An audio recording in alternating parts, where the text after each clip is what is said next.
Hi there, and welcome to Our Weekly Craft, a source of ideas, inspiration, and fun for crafters. I'm Sarah White, Chief Maker at OurDailyCraft.com, and today I want to talk about saying yes and trying new things. I brought M back this week because I have a finished object. Yes! Back at the beginning of April, I told you guys I wanted to try to finish projects and not start new things in April, and I immediately started a new thing, but it only took 2 days. So I feel okay about it, but I have so far finished, minus weaving in ends, obviously it needs blocking too, but one project so far this month. It's not over yet. This is the Lotus Eater, and it's a cropped sweater. It doesn't look very cropped on M, but it's more cropped on me. It comes up to down to about here on me, probably. This is from the designer whose Instagram and on Ravelry she's Notorious She, and I am not sure when this design is coming out, but it's really fun. It's knit side to side, so you start with your ribbing on the sleeve and you increase up, so it has sort of a it's hard to show, like a batwing dolman sleeve, and then you work up and across. I thought I was going to run out of the black yarn, which is also sparkly. That's a little hard to see on the camera, but so I added this purple sparkly for the center panels, which is fun.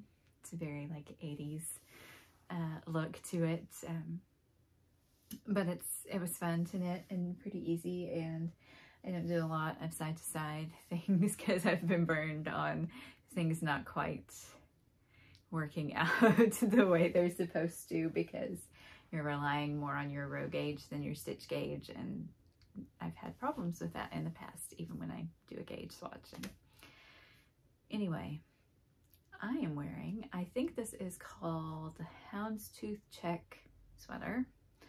Look it up, this is actually one of mine. It's for my color work knitting book, and I love this sweater, but the thing about it is it's wool, and it's sterile, it's stranded knitting, so it's really, really warm. So I don't wear it very often. I mean, the short sleeves help to make it not too hot, but it's a little it's a very narrow part of the year in which it's okay to wear, because it's you need the warmth, but not so much warmth that I need full sleeves, but my core is going to be warm when I wear it. And today is maybe a little warm for it if I were to wear it outside.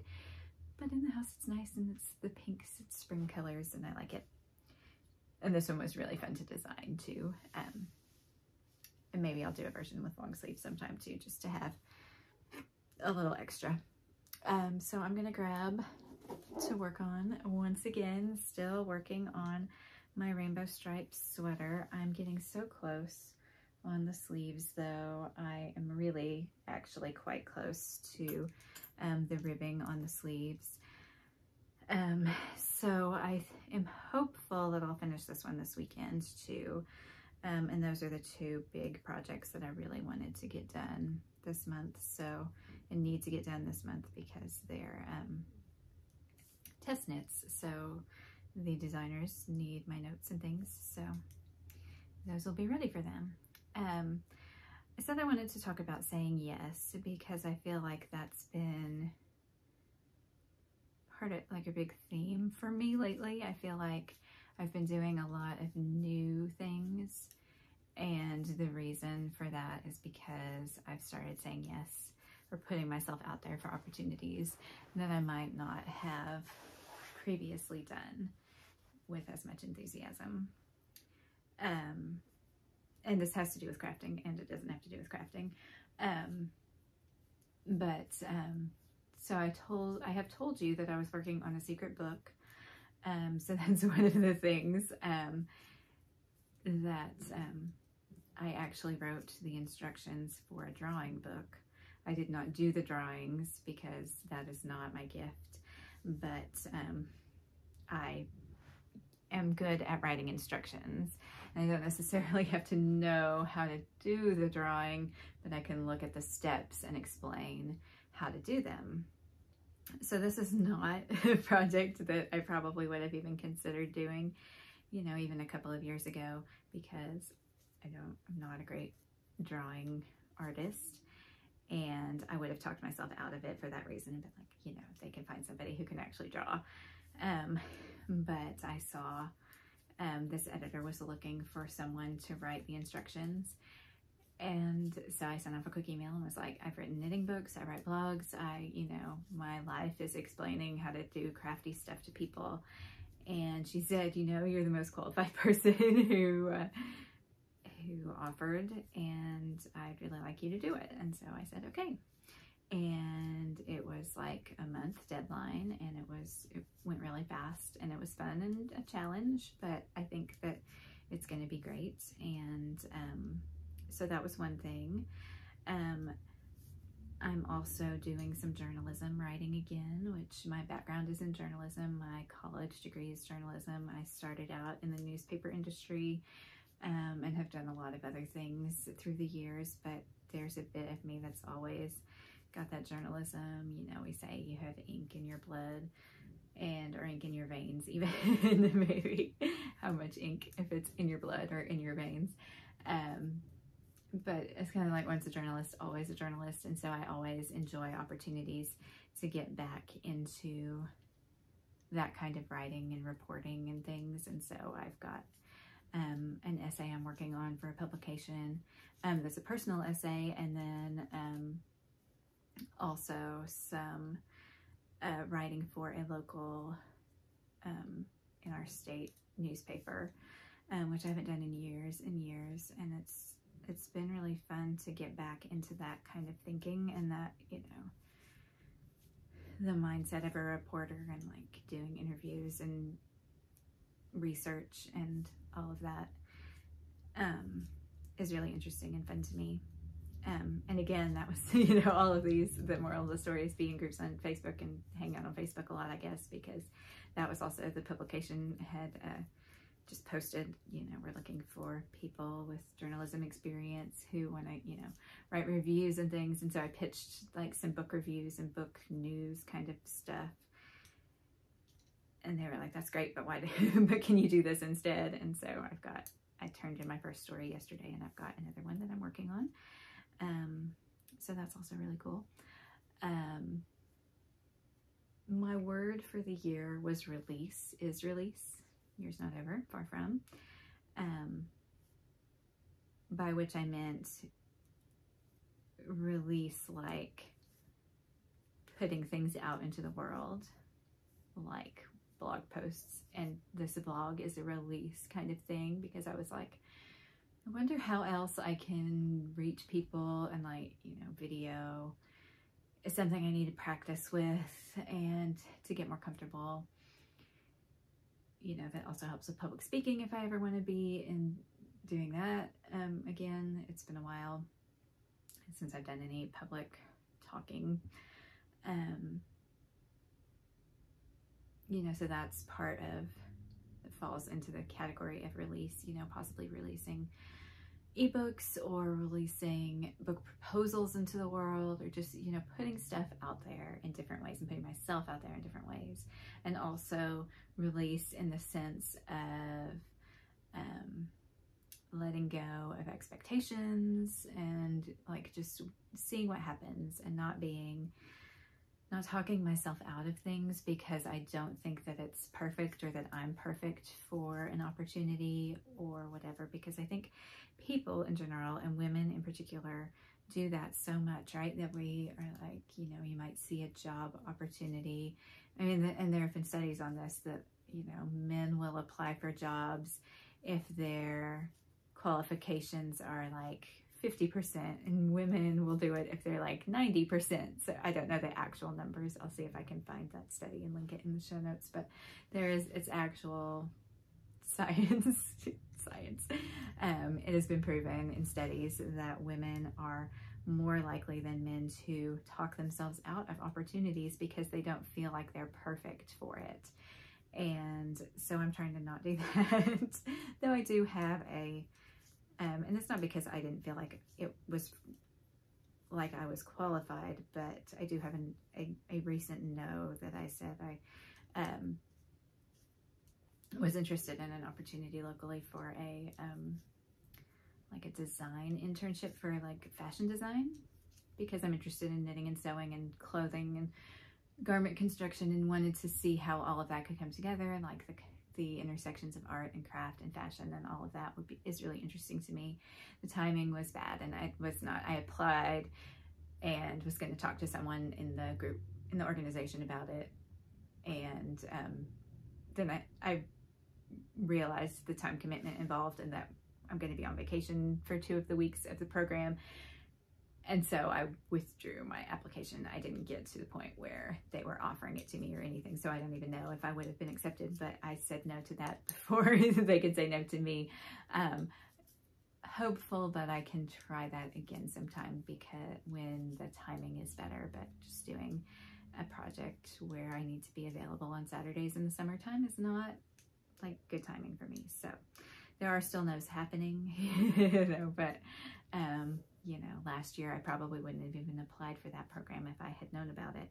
And this year I did, because, you know, that just sounds cool and fun, and you never know what will come out of things, right?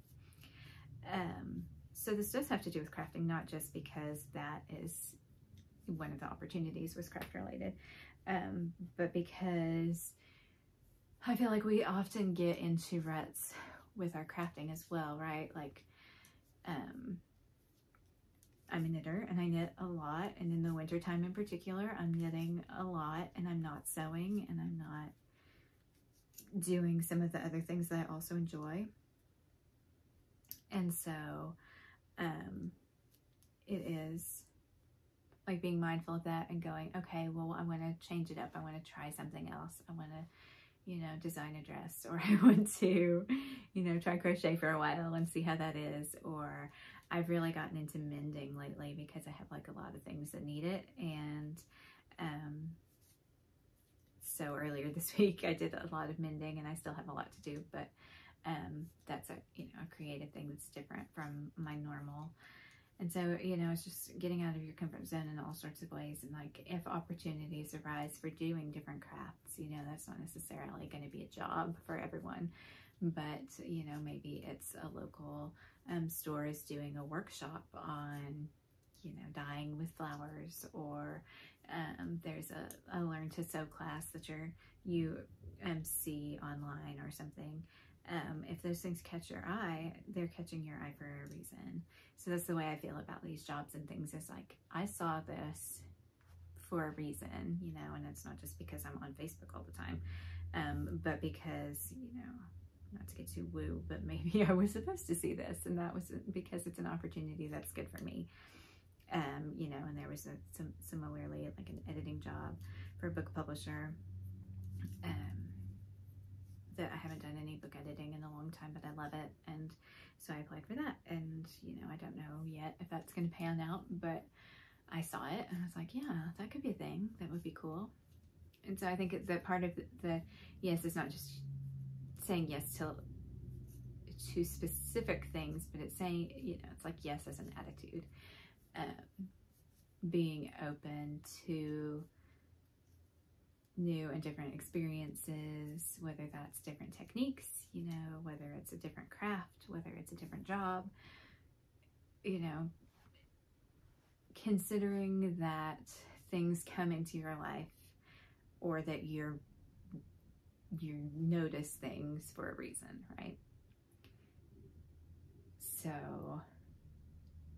I guess that's my challenge, my call for you for spring. Maybe like newness is in the air, right? So making a conscious effort to notice and to be open to new experiences, to new people, to new techniques, to new crafts, to new projects. You know, maybe you've never knit socks before and that's your thing you want to try, or maybe, you know, you want to write a book, or maybe there's all sorts of things that this could work into. And so that's my encouragement this week, is just to be open to the possibility of new things, And if something sounds fun or interesting or like something that you want to explore, do that and then come and tell me about it, because I'm all about encouraging the trying and celebrating the trying, even if things don't always work out. The fact that you tried is awesome. And again, the releasing of the expectations or how you think it's gonna go, you know, releasing perfection, all of that is super important and goes into that too. So that is the main thing for this week. I think that I talked about Our Flag Means Death before, but we just finished up that series last night. I'm eagerly awaiting HBO renewing it for another season, because like it seems to be pretty universally loved, and I can't understand why they haven't already renewed it for a new season. So if you haven't watched it and you have HBO Max, is that what it's called? HBO Max. If you have that available to you, you should really take the time to watch it. It's 10 episodes. They're all around half an hour each. Some of them are a little longer, some a little shorter. And it's just really, you know, for a pirate show, it's really sweet, and it's just a nice, different kind of a show. And I also finished the one season of Servant of the People that's available on Netflix. That was fun. I hope that they'll figure out a way to release the other seasons. I don't know if they were ever translated. Maybe that's what the problem is with that. I don't know why there's only the first season is available, but it's worth watching if you have Netflix. It is kind of weird to see Zelensky when he's playing the president instead of actually being the president. But that's kind of where it all began, that he got the idea to actually do what the show was about, in a way. And then I am almost done with Bad Vegan, which I've just kind of been in a swindler kind of mood lately, I guess. It's fun to watch while I'm working out, and I don't know that I'd recommend that one. I mean, it's, you know, interesting as far as those shows go, but it's not Inventing Anna, for instance. It's not that fun, and it's an actual documentary. It's not like a dramatized version of events, so maybe that's why it's not as fun. But anyway, that's what I've been watching. I am reading, I believe it is called 5 Tuesdays in Winter by Lily King. I really enjoyed her book Writers and Lovers, which came out a few years ago. And this one is a short story collection, which has been fun because I've been reading a story a day before I go to bed. They're so far all about, they all have teenagers in them, I think, and there's kissing in all of them, and the awkwardness of love and all of that sort of stuff, and family dramas and things. So I'm not that far into that one yet, but I'm enjoying so far. And I think that's actually all. I don't have much to report this week, so I would love to hear what you are reading or watching or making, and if you have said yes to anything new this year, I would love to hear about that. If you're planning to say yes to something new, or if you're putting yourself out there in a new way, or trying a new kind of project or a new craft, I would love to hear about that too. Let's cheer you on. And in the meantime, I hope that you have a crafty week and a good week, and I will see you again soon.